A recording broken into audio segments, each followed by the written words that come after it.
Welcome you all. आप सबका स्वागत है आस्था कंसल्टिंग के यूट्यूब चैनल पे और उम्मीद करते हैं आप खैरियत से होंगे। और आस्था कंसल्टिंग आप सबका बहुत आभारी है जो हमारे यूट्यूब लाइव को कल आपने बहुत पसंद किया। ये हमारा पहला यूट्यूब लाइव था। इट्स एक्सपेरिमेंटल वन और जिस पे आप सब ने काफ़ी सारे क्वेश्चंस किए और हम लोग उसको आंसर करके काफ़ी अच्छा महसूस कर रहे हैं और उम्मीद करते हैं कि ये सेशन आगे भी जारी रहेगा और इसको हम एज ए प्लेटफॉर्म डेवलप करने की कोशिश करेंगे जिसके तहत हम आपसे बात कर सकते हैं, आप हमसे बात कर सकते हैं, आपकी अपनी क्वेरीज के आंसर ले सकते हैं, चाहे वो करियर जॉब अपॉर्चुनिटीज़ के हवाले से हो या करियर काउंसलिंग के हवाले से हो, वीज़ा के हवाले से हो या डॉक्यूमेंट अटेस्टेशन के हवाले से हो। किसी भी रिलेटेड जॉब एंड प्रोसेसिंग से रिलेटेड हो, हम उसको आंसर करने की पूरी कोशिश करेंगे। और आज जिस वीडियो को लेकर हम आपके साथ आए हैं वो काफ़ी पॉजिटिव न्यूज़ है, अच्छी खबर है, स्पेशली उन लोगों के लिए जिनका ताल्लुक कंस्ट्रक्शन इंडस्ट्री से है। और कंस्ट्रक्शन इंडस्ट्री में रिक्वायरमेंट काफ़ी टाइम से कम थी, बट अब मार्केट पोस्ट करोना उभर रहा है और कंस्ट्रक्शन के प्रोजेक्ट्स पे काम दोबारा से शुरू हो रहा है।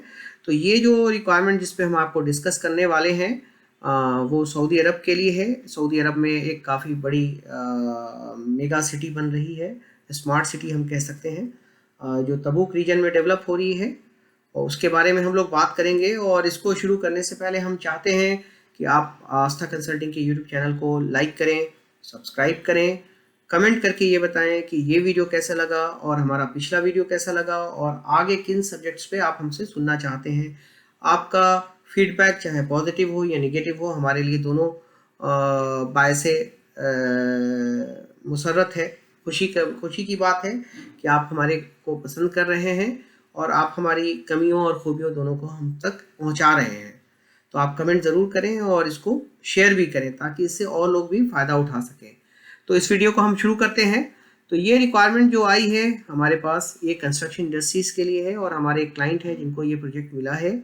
सऊदी अरब का काफ़ी बड़ा प्रोजेक्ट है। आप सब जानते हैं कि कंस्ट्रक्शन से रिलेटेड बड़े प्रोजेक्ट्स आज के डेट में सऊदी अरब में ही हैं, अगर हम मिडिल ईस्ट की बात करते हैं तो। और ये जो प्रोजेक्ट है काफ़ी बड़ी मेगा सिटी बन रही है तबूक रीजन में, मल्टी बिलियन डॉलर, कई सौ बिलियन डॉलर का प्रोजेक्ट है। और ये काफ़ी लंबा प्रोजेक्ट है, तो इस पे अगर आप एसोसिएट हो जाते हैं तो अगले 8-10 साल तक इसमें आप अपनी करियर को तलाश कर सकते हैं। तो हम आपको इसमें चूँकि अभी प्रोजेक्ट इनिशियल स्टेज में है तो ज़्यादातर अभी इसमें senior level white collar requirements हैं और जब ये हायर हो जाएंगे तो फिर हमें जूनियर कैटेगरीज में और ब्लू कलर कैटेगरीज में काफ़ी बड़ी तादाद में फिर हायरिंग होगी। तो हम आपको जो भी रिक्वायरमेंट है उसको हम आपको ब्रीफ कर देते हैं और फिर इनकी डिटेल आप नीचे डिस्क्रिप्शन से भी पा सकते हैं। तो हम इस वीडियो को शुरू करते हैं। तो जो पहली पोजीशन है ये इनमें हम अच्छा इन सारी रिक्वायरमेंट में जो हमें बंदा चाहिए वो कंस्ट्रक्शन इंडस्ट्री का काफ़ी स्ट्रॉन्ग एक्सपीरियंस होना चाहिए। ये सारी सीनियर रिक्वायरमेंट है तो मोस्ट ऑफ द रिक्वायरमेंट में आप देखेंगे कि 10 साल या 15 साल इससे ऊपर की एक्सपीरियंस चाहिए। तो वैसे लोग जिन्होंने स्मार्ट सिटी या मेगा सिटी प्रोजेक्ट्स पे काम किया है वो इसके लिए काफ़ी पसंद किए जाने वाले प्रोफाइल होंगे। तो पहली जो इसमें प्रोफाइल है वो है सप्लाई चेन लीड की, जिनका कॉन्ट्रैक्ट का अच्छा एक्सपीरियंस हो। आप समझते हैं कि जब ये प्रोजेक्ट शुरू होने वाला है तो इसमें काफ़ी सारे सप्लाई चेन की रिक्वायरमेंट होगी, काफ़ी बड़ी तादाद में कंस्ट्रक्शन मटेरियल को प्रोक्योर करना होगा अलग अलग मुल्क से। तो हमें इसलिए सीनियर बंदा देख रहे हैं कि जिन्होंने काफ़ी सारे इस तरह के प्रोजेक्ट हैंडल किए हों ताकि वो इंडिपेंडेंटली इसको लीड कर सकें। और लीड की पोजीशन भी है। तो अगली पोजीशन जो है वो लॉस प्रिवेंशन HSC लीड की है। इस पर भी 15 ईयर का एक्सपीरियंस चाहिए।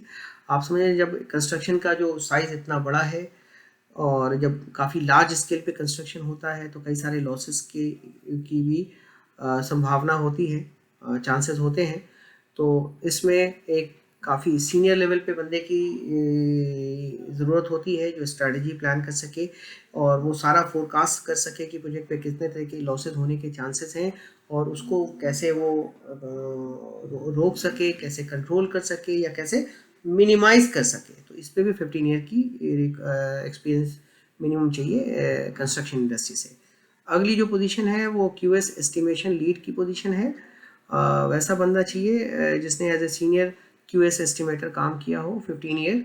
और एस्टिमेशन आप समझते हैं, एस्टिमेशन का बड़ा रोल होता है कॉस्ट को और प्रोजेक्ट को। अगर सही एस्टिमेशन नहीं होता है तो फिर प्रोजेक्ट लॉस में भी जाता है, तो इसलिए हमें एक स्ट्रॉन्ग बंदा चाहिए। अगली जो पोजीशन है वो QS एस्टिमेटर कॉस्टिंग लीड की चाहिए। जो अभी कॉस्ट की बात भी हम लोग कर रहे थे, तो प्रोजेक्ट में कॉस्ट बड़ा इंपॉर्टेंट रोल है। अगर प्रोजेक्ट का हमने सही से एस्टिमेशन नहीं किया, कॉस्टिंग नहीं किया, तो आगे प्रॉब्लम हो सकती है। तो इसमें भी जो हमें बंदा चाहिए वो 15 ईयर्स चाहिए। अगली जो पोजीशन है QA/QC लीड की। QA/QC लीड आप सब समझते हैं, इनका काम जो इंस्पेक्शन से रिलेटेड होता है। तो ये जब इतने बड़े प्रोजेक्ट पे जब काम होता है तो काफ़ी बड़ी तादाद में QA/QC इंजीनियर्स की भी रिक्वायरमेंट होती है। क्योंकि अभी मैंने बताया कि अभी इनिशियल फेज में, तो अभी सारी वो मैनेजर और लीड पोजीशन हायर हो रही है और फिर ये लोग ही टीम को लीड करेंगे। तो इस पर भी जो हमारी एक्सपीरियंस चाहिए वो 15 ईयर चाहिए। अगली जो पोजीशन है लॉजिस्टिक लीड की है। अब आप कंस्ट्रक्शन का प्रोजेक्ट है तो इसमें लॉजिस्टिक की काफ़ी सारी रिक्वायरमेंट होगी। और बंदा हमें जो वो चाहिए जो जिसने एज ए इंटरफेस काम किया हो, जो वेंडर्स के लिए और बहुत सारे स्टेक होल्डर के लिए एज ए इंटरफेस काम किया हो। एंड अगली जो इस पे भी एक्सपीरियंस जो चाहिए लॉजिस्टिक लीड के ऊपर, वो 15 ईयर्स चाहिए। अगली पोजीशन है अकाउंटिंग लीड की। अब जाहिर सी बात है, इतना बड़ा प्रोजेक्ट है तो इसमें बहुत सारे ट्रांजैक्शन होंगे, कई सारे वेंडर्स होंगे, तो कॉस्ट को और अकाउंटिंग को मेंटेन रखना एक बड़ा काम होगा ताकि प्रोजेक्ट सही तरीके से चल सके। तो इस पे भी जो हमें एक्सपीरियंस चाहिए वो 15 ईयर्स चाहिए। हमें वैसे बंदा चाहिए जिन्होंने अकाउंटिंग में काफ़ी अच्छा काम किया हो और इनका एकेडमिक्स अच्छा हो और कंस्ट्रक्शन की वर्ल्ड लीडिंग कंपनीज के साथ उन्होंने काम किया हो। और अगली पोजीशन की हम बात करते हैं तो लीड इंजीनियर एनवायरनमेंट है, जिस पे हमें 10 ईयर एक्सपीरियंस चाहिए। और एनवायरनमेंट के हवाले से आप सब समझते हैं कि जब इतने बड़े प्रोजेक्ट पे काम होता है तो एनवायरनमेंट पे भी इसके इम्पैक्ट आते हैं। तो इस इम्पैक्ट को कैसे, बैड इम्पैक्ट को कैसे मिनिमाइज़ किया जाए और प्रोजेक्ट को इस तरह से डेवलप किया जाए कि वो कम से कम इम्पैक्ट करे इन्वायरमेंट को। और साथ में इन्वायरमेंट को इम्प्रूव करने के लिए हम क्या कर सकते हैं उसके ऊपर भी वर्कआउट करना होता है। तो मैंने आपको ये पोजीशन जो बताई, lead engineer environment with 10 year experience. अगली जो कैटेगरी है वो सीनियर डिसिप्लिन इंजीनियर है, जिसमें कई सारी कैटेगरी है। इन सारे पे हमें 15 ईयर ही चाहिए। मैंने पहले ही बताया कि ये सारी सीनियर रिक्वायरमेंट है, इसलिए मिनिमम रिक्वायरमेंट हमें 15 ईयर चाहिए। तो सीनियर डिसिप्लिन इंजीनियर में जो कैटेगरीज आ रही हैं वो एक तो आर्किटेक्चर की है। जिस आर्किटेक्चर आप समझ रहे हैं कि सारा आर्किटेक्ट का ही स्टार्टिंग में काम होता है कि जो बिल्डिंग को और जो भी इंफ्रास्ट्रक्चर है उसको, उसके डिज़ाइन को डेवलप करते हैं। तो 15 year experience senior discipline engineer architecture with 15 year experience. अगली रिक्वायरमेंट है senior discipline engineer HVAC 15 year experience. फिर अगली है senior discipline engineer mechanical 15 year. Senior discipline अगली रिक्वायरमेंट है senior discipline engineer marine with 15 year. और अगली रिक्वायरमेंट है senior discipline engineer structure with 15 year. So इस डिसिप्लिन इंजीनियर में जो 5 कैटेगरी है, architecture, HVAC, mechanical, marine and structure, इन सारे पे 15 ईयर एंड अबव चाहिए फ्रॉम कंस्ट्रक्शन बैकग्राउंड।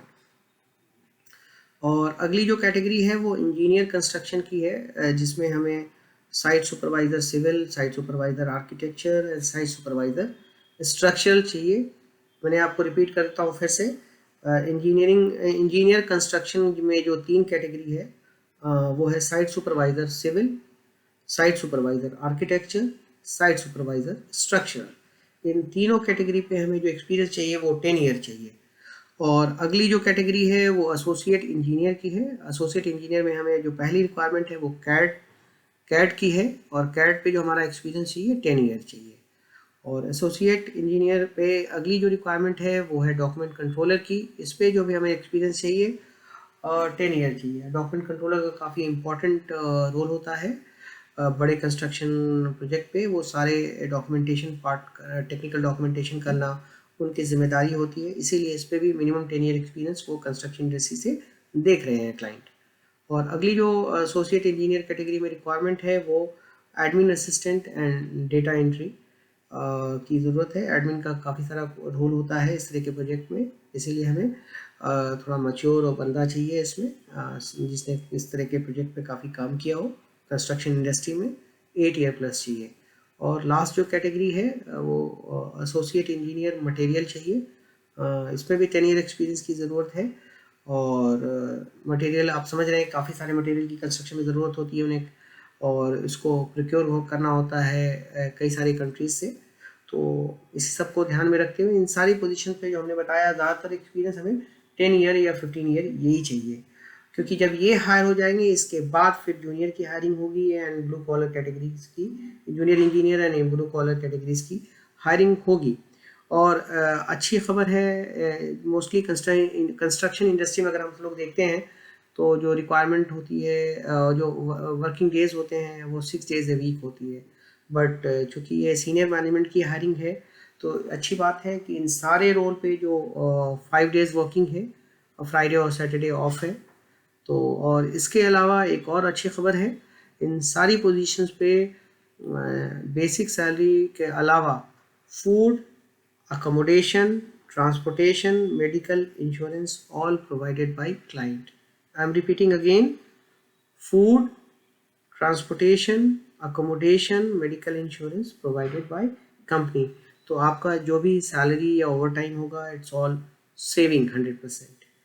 एंड आप जो भी मैंने आपको ये पोजीशंस बताई, सप्लाई चेन से लेकर के मटेरियल इंजीनियर तक की, इन सारी पोजीशंस की आप पूरी डिटेल हमारे डिस्क्रिप्शन में पा सकते हैं। और अगर आपका स्ट्रॉन्ग कंस्ट्रक्शन एक्सपीरियंस है, experience match, number years of experience matching है, और पोजीशन आपकी अगर सिमिलर रोल में रहे हैं, तो आप प्लीज़ अप्लाई करें। और अप्लाई करने के लिए ईमेल आईडी का डिटेल भी हमारा इसमें है। और अगर आप कोई क्वेश्चन भी अगर है तो आप भी हमसे पूछ सकते हैं और अप्लाई करें।